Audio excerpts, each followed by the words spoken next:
Matrizes de Pauli. Vamos discutir algumas propriedades das matrizes de Pauli.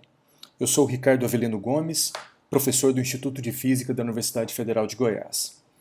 Essas são as matrizes de Pauli. Vamos usar a notação de sigma 1, 2 e 3 para as matrizes sigma x, sigma y, sigma z.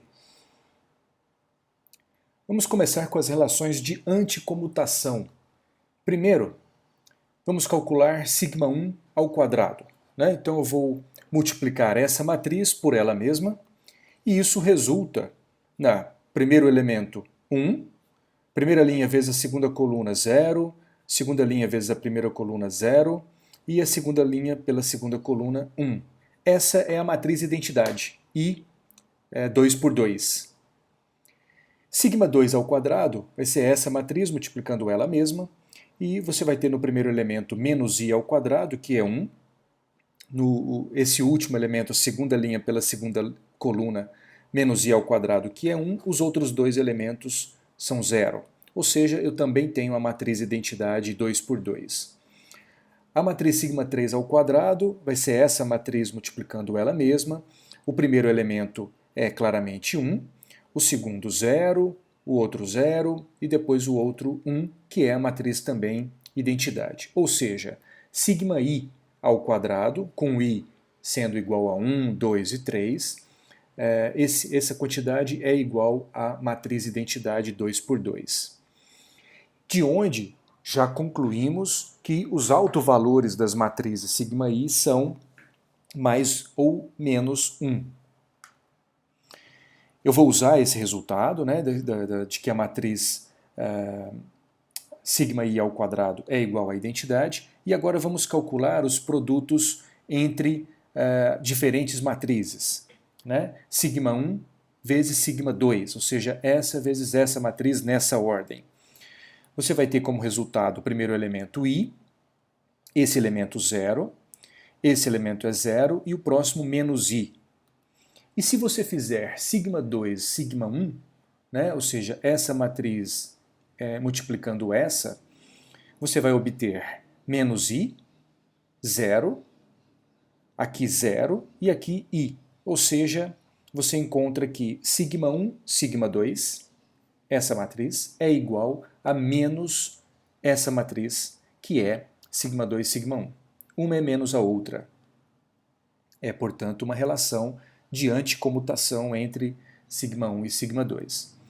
Continuemos.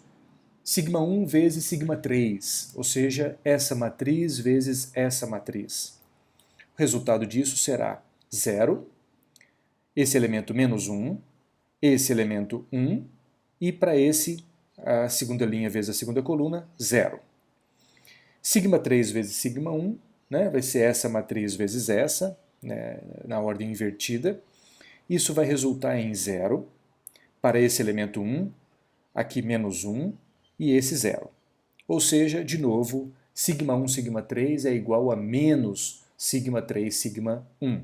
Vamos colocar esse resultado aqui e vamos fazer o último produto desse tipo, que é sigma 2, sigma 3, ou seja, essa matriz vezes essa matriz. Isso resulta no primeiro elemento 0, o segundo elemento, que é a primeira linha vezes a segunda coluna, vai ser i.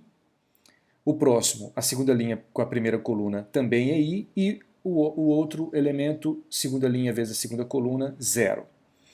Sigma 3 vezes sigma 2, ou seja, essa matriz multiplicando essa, você vai ter o primeiro elemento 0, claramente, depois menos i, esse menos i, e aqui 0.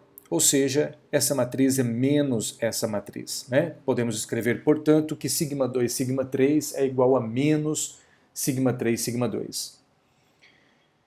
Bom, então eu consigo concluir que sigma i, sigma j é igual a menos sigma j, sigma i para quando i é diferente de j.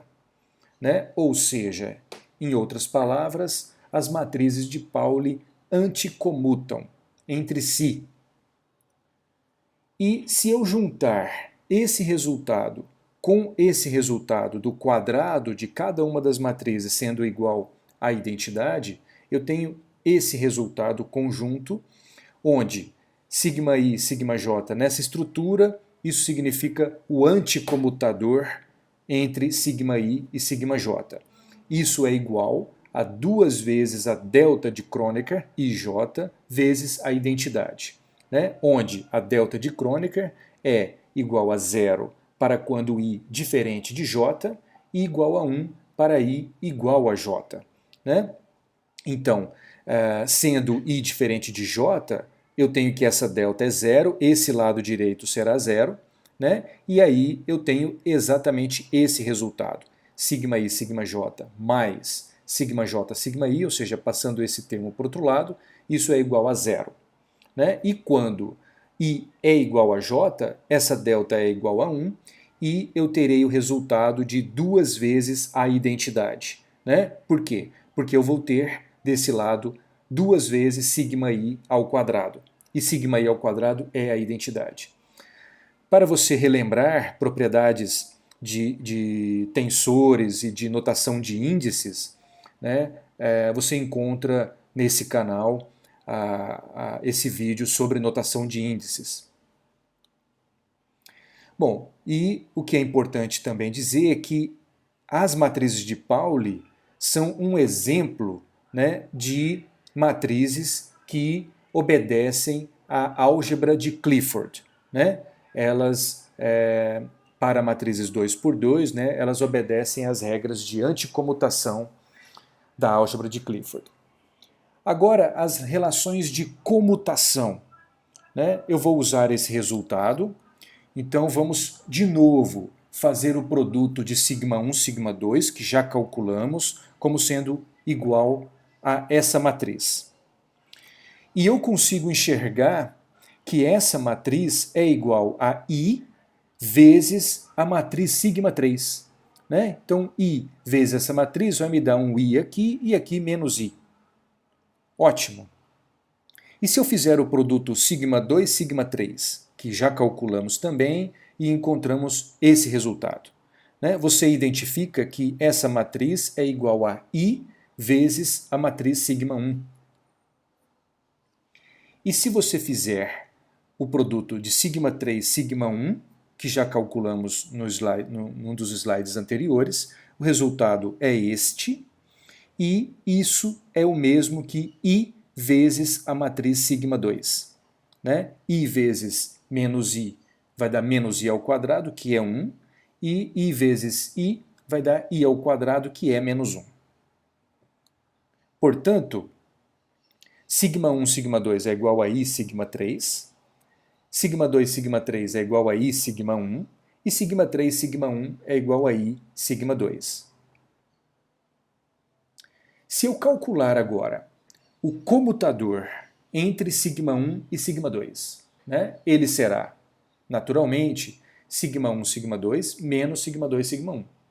Eu já tenho o resultado de sigma 2, sigma 1, sigma 2. E sei que sigma 2, sigma 1 é igual a menos sigma 1, sigma 2. Então, eu terei, como eu tenho no comutador, né, isso é igual a 2 vezes sigma 1, sigma 2. Né? Porque menos sigma 2, sigma 1 é igual a sigma 1, sigma 2. Muito bem, então se eu tenho 2 vezes sigma 1, sigma 2, isso será 2 vezes I vezes sigma 3. O mesmo para o comutador de sigma 2, sigma 3, que é igual a isso, e isso será, portanto, igual a 2 vezes sigma 2, sigma 3, que é igual a 2 vezes I, sigma 1. E o mesmo para cá, o comutador de sigma 3, sigma 1, será igual a 2 vezes I, sigma 2. Ou seja, eu posso escrever que o comutador de sigma I, sigma j, é igual a 2 vezes I vezes a matriz sigma k, multiplicada pelo símbolo de Levi-Civita, que é esse epsilon ijk, onde ele é igual a mais 1 para quando eu tenho uma ordem 1, 2, 3, cíclico, ou permutações que mantêm essa estrutura cíclica entre 1, 2 e 3. Quando tem uma troca ímpar, né, um número de trocas ímpar entre 1, 2, 3, ele será menos 1, ou seja, se eu inverter a ordem, né, colocando, por exemplo, sigma 2 com sigma 1, naturalmente, por conta do que é o comutador, eu terei um sinal menos aqui. Né? Então esse símbolo de Levi-Civita faz esse papel de me dar o sinal menos 1 para quando eu tenho uma estrutura diferente de 1, 2, 3. E quando eu tenho repetição de índices, né, isso me resulta num sinal, um epsilon igual a zero. Né? Então aí eu terei sigma, quando eles são idênticos, por exemplo, i igual a j, né, eu vou ter sigma i ao quadrado menos sigma i ao quadrado, que obviamente é zero. De novo, para ver essas propriedades de índices, você pode olhar esse vídeo no canal sobre notação indicial. Muito bem, agora determinante e traço dessas matrizes. O determinante de sigma 1, claramente, vai ser 0 menos 1. Né? Então o determinante de sigma 1 é menos 1. O determinante de sigma 2 também será 0 menos i ao quadrado, ou seja, vai ficar mais i ao quadrado, que é menos 1. E o determinante de sigma 3 será menos 1 menos 0, que é menos 1. Ou seja, o determinante de sigma i, com i sendo 1, 2 ou 3, é igual a menos 1. E o traço? O traço de sigma 1, né, que é a soma dos elementos na diagonal principal, é claramente 0 para sigma 1. O traço de sigma 2 também é 0. E o traço de sigma 3, 1 menos 1, é igual a 0. Ou seja, o traço de todas as matrizes de Pauli é igual a 0. Né? São matrizes de traço nulo. Eu vou usar esse resultado, né? Então eu vou deixar ele aqui do lado, e vamos calcular agora a inversa das matrizes de Pauli. Nós sabemos que a inversa de uma matriz A, uma matriz qualquer A, que tem esses elementos A, B, C, D, é dada, a inversa de uma matriz A é dada por A menos 1, né, A elevado a menos 1, e é 1 sobre o determinante de A, esse número, né, 1 sobre o determinante de A, vezes a matriz com essa estrutura. Né? Você vê claramente a troca da posição entre os elementos 1, 1 e 2, 2, né? Ou aqui os elementos A e D, e uma troca de sinal, quer dizer, um sinal menos para os elementos 1, 2 e 2, 1, ou seja, o B e o C. Claramente isso é a matriz inversa, porque se você faz o produto, na ordem que for, entre A e A menos 1, e isso será igual à identidade. Veja, o produto dessa primeira linha com essa me resultará em AD menos BC. Né? E o último elemento dessa matriz será a segunda linha vezes essa coluna, que também será AD menos BC. Agora veja, o determinante de A é exatamente AD menos BC. Ou seja, como eu estou dividindo por essa quantidade, eu terei uma matriz resultante que será que os elementos da diagonal principal serão 1 e 1, tal como da matriz identidade.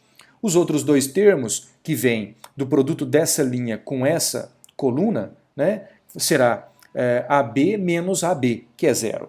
Ou a segunda coluna vezes a primeira linha, que será CD menos CD, que também é 0. Ótimo.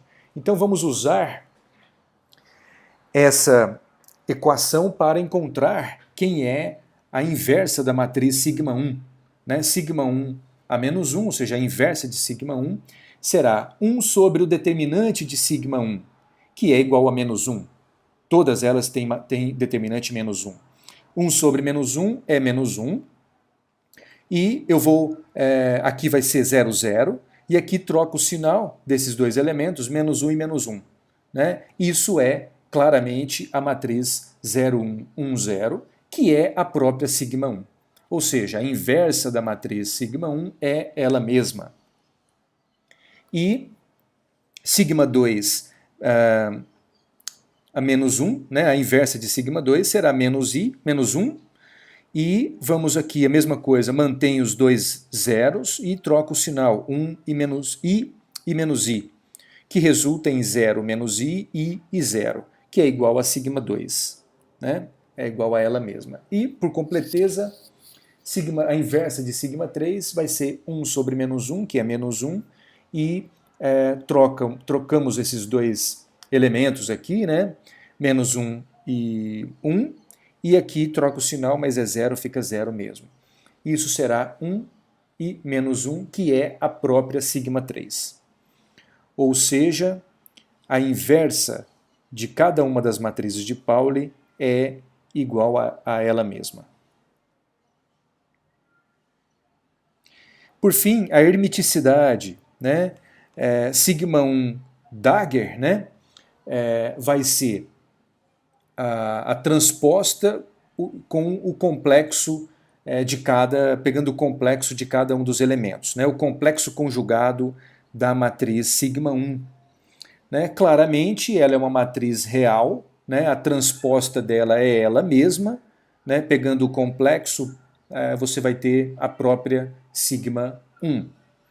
Para sigma 2, o complexo conjugado de sigma 2 vai ser, você faz a transposta, né? Vai ficar aqui 0 menos 1, e aqui vai ficar 0 menos i, e aqui i 0. Mas pegando o complexo disso, eu vou ter a mesma matriz sigma 2. E para sigma 3, a mesma coisa, né? Faço a transposta e depois pego o complexo, e isso resulta na própria sigma 3. Ou seja, sigma i Dagger é igual a sigma i. Em suma, nós encontramos essa propriedade de anticomutação entre sigma i e sigma j. Essa é a relação de comutação entre as matrizes de Pauli.